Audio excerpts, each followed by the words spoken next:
C'est dur de redémarrer le lundi matin. T'as l'habitude pro maintenant. Ouais, voilà. Aujourd'hui, on va parler de l'indemnité de rupture des agents commerciaux. Allez, jingle.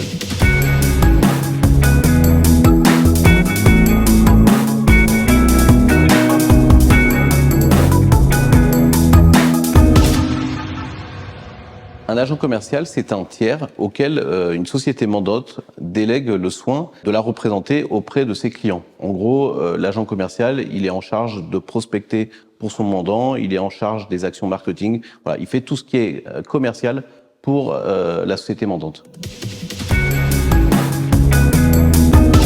Oui, l'agent commercial bénéficie en fait d'un statut particulier, protecteur, qui est prévu par le Code de commerce, les articles L134-1 et suivants, en fait, qui notamment, un peu comme un salarié, lui donne droit au moment de la rupture à une indemnité de résiliation. Et donc, évidemment, il y a une protection qui est associée, qui est proche de celle des salariés. Mais à la différence des salariés, lui, il a une véritable indépendance puisque l'agent commercial n'est pas salarié de son mandant.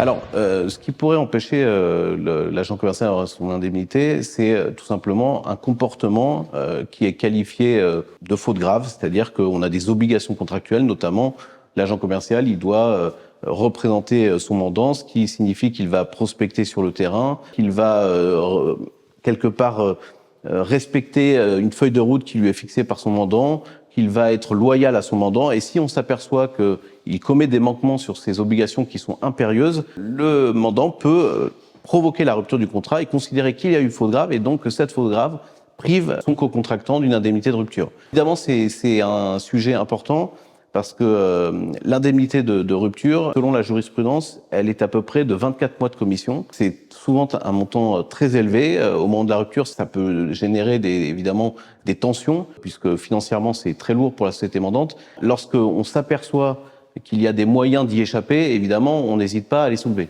Pour l'agent commercial, comme pour la société mandante, au moment de la rupture, compte tenu des enjeux financiers, il y a des stratégies à adopter, une prudence aussi à avoir dans l'approche contractuelle qui implique d'être conseillé et d'être entouré. Et donc je ne peux qu'encourager les deux acteurs à être conseillés au moment de la rupture du contrat d'agent. Cette vidéo est terminée. Ça fait 10 ans, nous, qu'on conseille des sociétés mandantes et des agents commerciaux. Donc n'hésitez pas à venir nous consulter lorsque vous êtes face à ce type de situation.